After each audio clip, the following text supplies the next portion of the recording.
tahun baru. Kita lihat tahun 2014 ini banyak harapan baru yang muncul dari masyarakat, terutama untuk ibu kota. Dan tentu pemerintahan Jokowi Ahok yang diusung ini sudah memasuki tahun yang baru, banyak juga harapannya untuk masyarakat. Seperti apa Pak kira-kira permasalahan yang paling sulit jika kita lihat ibu kota saat ini?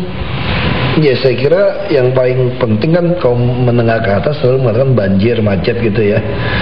Nah, kita tentu ini ada saling berhubungan. Jadi kami lagi berpikir secara pola transportasi makro, memang kita mesti selesaikan dengan berbasis rel MRT. Dan itu butuh 2018. Itu pun baru Lebak Bulus sampai ke HI. Ini saja hambatan banyak kan. Ada orang yang tidak ingin perubahan, tidak ingin ini. Jadi yang satu-satu cara yang bisa cepat tahun ini adalah dilakukan dengan melakukan bus rapid transit busway. Nah, kita sterilkan, karena tidak mungkin menambah ruas jalan dengan baik. Satu tahun nambah 1,2 juta kendaraan. Nah, kita juga nggak bisa membatasi BBM subsidi macam-macam lah, terlalu banyak polemiknya. Jadi kami berpikir busnya harus ditambah, bus pariwisata, bus pegawai, semua boleh masuk dalam jalur busway. Nah, terutama yang rata-rata yang masuk kendaraan dari luar ini kan lewat tol. Nah, kita lagi bicara lisan, udah bicara lisan, nanti kita mau rapat di kantor Wapres dengan Wamenhub dan dari PU. Bahu jalan tol itu boleh dipakai untuk bis.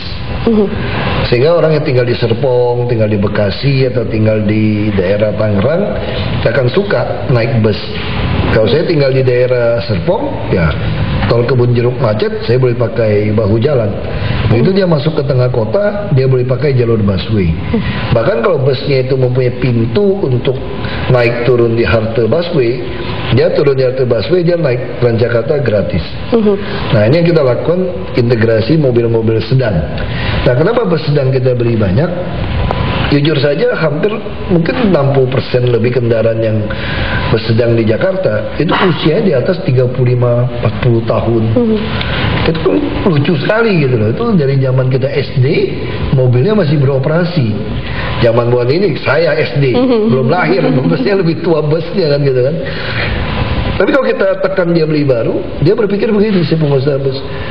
Bus jelek saja kamu naik, untuk apa saya invest yang baru? Kita membuat orang berpikir untuk kenyamanan. Orang Jakarta kan selalu berpikirnya kan efisien, waktu adalah uang. Kalau gitu saya beli motor, biaya sama, lebih untung. Akhirnya motor membludak di Jakarta. Luar biasa. Nah, kita suruh beli bus, dia nggak mau, karena dia, ya istilahnya dia memaksa kami. Kami kalau udah beli bus sendiri, kita rubah sekarang. Kalau kamu pengusaha tidak mampu ganti bus yang baru, ini harusnya sudah kami scrap. Tapi tidak di scrap saja tidak cukup ngangkut orang kan, apalagi di scrap. Jadi kita digantung. Tahun lalu kita gagal beli karena tender. Tahun ini kita harapkan dengan e-katalog di RKPP kami tinggal beli dari agen. 3.000 unit seperti orang beli mobil Xenia atau Avanza saja. Nah, kalau ini terjadi bagaimana sopir-sopir? Kita udah training, kita buka. Misalnya articulated busway kami bayar gaji 3,5 UMP. Nah, ini bus sedang kira-kira 2-2,5 UMP. Ini kita mau membajak bus-bus, sopir bus yang baik ke kita. Bus yang jelek kita akan betul-betul kita akan buang, besi tua kan. Baik. Nah, kami juga mulai masuk ke perumahan-perumahan yang mewah. Misalnya bus sedang sekarang sudah ada dari Kopami, dia mau masuk dari Kelapa Gading ke kota. Bus sedang kami datang, kami akan masuk dari Pandai Indah Kapuk, Muara Karang Pluit sampai ke kota. Nanti antara kota ke Monas kita ada operasikan bus tingkat gratis yang tiap 10 menit jalan. Kita akan beli, mungkin 6 bulan lagi baru pesan lagi bisa datang lagi, karena karoseri lokal butuh 6 bulan. Kalau koridor utama ini ada bus tingkat, orang-orang kantoran juga akan naik mall. Nah, lalu bisa dari Bintaro ada bus untuk ngangkut kerja sampai ke Ratu Plaza, itu bayar 9.000 misalnya. Itu kalau dia turunkan situ, dia tinggal naik bus tingkat gratis. Nah, kalau dia bikin pintunya masuk ke Transjakarta, gratis juga. Jadi orang-orang akan mulai menghemat. Nah, ini salah satu strategi yang dilakukan oleh pemerintah DKI Jakarta memasuki tahun 2014 ini dengan mencoba mengalihkan pengguna mobil pribadi atau kendaraan pribadi ke kendaraan umum. Nah, jika kita lihat Pak di Transjakarta dengan penambahan 1.000 bus nanti dan 3.000 bus sedang juga. Nah, ini pengelolaannya apakah masih di konsorsium swasta? Ya, kita sudah siapkan BUMD. Transjakarta sudah berubah jadi BUMD, sudah dapat perda mudanya, kita akan merekrut profesional yang biasa menangani mungkin taksi atau bus. Tadi saya belum pegang satu biodata orang yang menanganin Kopaja, yang pengalaman. Pak Gubernur pesan sama saya, tolong direkrut yang umurnya kira-kira 40-an saja, jangan yang terlalu tua untuk jadi direksi. Dia udah 55 ke atas, 50-an ya sudahlah, itu jadikan komisaris saja, tapi yang 40-an saja supaya lebih lincah. Dan begitu Transjakarta jalan dengan baik, ditambah bus tingkat yang gratis tadi, motor tidak boleh lewat. Nah, jadi kita harapkan bisa koridor 1 seperti Blok M sampai ke kota. Kalau motor tidak boleh lewat, bus-bus yang jelek itu pasti tersingkir ke pinggir kan, karena yang gratis lebih nyaman. Nanti di situ juga jadi satu jalur sepeda sebetulnya. Orang akan mulai merasa nyaman pakai sepeda. Iya. Nah, Pak Ahok tadi mengatakan sedikit bahwa akan menggunakan profesional untuk mengelola PT Transjakarta. Tentunya ini juga memanfaatkan tenaga muda. Bagaimana dengan yang ada saat ini, Pak? Mungkin pengguna yang mengoperasikan bus-busnya dan juga yang berada di direksi dengan usia yang sudah cukup lanjut. Semua PNS. Tinggal kita balikan ke Dishub. Oke, baik. Jadi perekrutan secara tidak masalah. Dari awal begitu, Pak ya? Kita akan memulai dengan kita udah mulai jalan, tinggal transisi ini itu tidak masalah untuk itu. Yang jadi masalah kan sebetulnya operator-operator ini dia mau taat atau tidak. Bisa contoh, kenapa orang merasa Transjakarta kurang nyaman? Harusnya ada 1.700 unit Transjakarta. Tapi yang terjadi yang beroperasi ini hanya 480 unit. Begitu kita tegaskan hanya 300 unit lebih. Kalau mau lebih ketat lagi, yang layak tidak layak beroperasi Transjakarta mungkin di bawah 300 unit. Jadi wajar orang teriak-teriak. Makanya orang nggak mau naik Transjakarta, orang pindah ke macet, lebih enak di mobil. Jadi kalau di Transjakarta steril, jalan, ya? Bukti begitu kita sterilkan, itu naik 60.000 lebih penumpang per hari. Pak, ada salah satu lagi strategi yang sudah Bapak terapkan juga di sepanjang tahun 2013. Salah satunya untuk mengurai titik kemacetan, salah satu di Semanggi adalah dengan menutup beberapa pintu tol. Evaluasi sejauh ini bagaimana, Pak? Apakah sudah berhasil mengurangi sedikit kemacetan? Begitu kita tutup, ada efek tempat lain. Nah, jadi kita ada evaluasi. Sebetulnya Jakarta ini kuncinya memang di koridor 1, Blok M sampai ke kota, terus ada Kuningan, terus ada Gatot Subroto. Nah, ini kunci. Nah, jadi caranya gimana? Kita kurangin volume kendaraan masuk ke wilayah ini, karena ini membuat kekunci. Nah, di situlah kami akan mengoperasikan bus-bus gratis kami, supaya orang bisa mulai berpikir untuk apa pakai mobil gitu loh. Saya lebih baik naik bus. Nah, dulu saya mau operasikan di Transjakarta, ternyata orang mau naik ke tangga Transjakarta juga tidak mudah. Tapi kalau tinggal keluar dari kantor langsung trotoar, langsung naik dengan dek yang rendah ini mudah. Nah, sama kami juga mulai, misalnya contoh Raden Saleh ada Pakin ke Perapatan. Jadi sebenarnya semua sungai di Jakarta di zaman Belanda itu dirancang ada jalan inspeksi 7,5 meter minimal. Ada yang 10, ada yang 14 meter. Kalau 7,5 meter itu kira-kira itu 2 mobil. Kalau kiri kanan berarti ini 2 arah 4 mobil. Tapi yang terjadi hampir semua jalan inspeksi kita diduduki oleh orang. Oleh rumah macam-macam nih. Nah, kami targetkan 2014-15 kita akan sikat habis ini.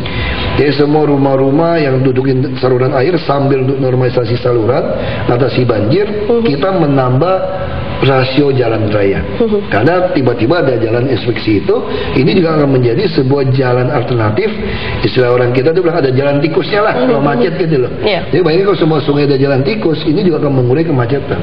Pas selain transportasi umum bus gitu, kita bicara juga soal MRT yang tahun 2014 ini sudah mulai dibangun. Kemarin ini Pak ada informasi bahwa memang penundaan untuk penggusuran di stasiun Lebak Bulus. Nah, apakah ini sedikit mengurangi atau menghambat pembangunan stasiun MRT di sana atau kita kan terus ada bongkar. strategi lain, Pak? Kita kan terus bongkar. Hanya penundaan berarti ya, Pak? Tidak bisa mundur. Karena sekarang kita mulainya kan dari Lebak Bulus ke Bundaran HI. Lain halnya kalau dari Bundaran HI ke Kampung Bandan bisa. Sekarang kalau keretanya datang, kan mesti uji coba, mau dicuci, mau dites semua. Ini di mana markasnya? Ya harus dibuat di Lebak Bulus, termasuk stadion pun kami akan bongkar. Dan para pedagang sudah kita suratin dari tahun 2011. Ini persoalan para calo, mungkin ormas-ormas yang berkepentingan itu yang merasa rezekinya hilang. Ya tidak bisa dihindari. Cepat atau lambat berarti akan tetap akan digusur di begitu ya, Pak? Juga kalau kita beli tiket banyak calo, setelah dia buat kereta api juga begitu. Begitu dia buat lebih modern, ya pasti harus hilang. Ya, secara pertama silang. Kita tidak bisa mentoleransi kepentingan sekelompok orang untuk mengganggu seluruh kepentingan orang banyak. Pak Ahok, kita lihat juga salah satu permasalahan Jakarta juga kalau sudah memasuki tahun baru, awal penghujung tahun Januari, Februari ini adalah curah hujan yang tinggi.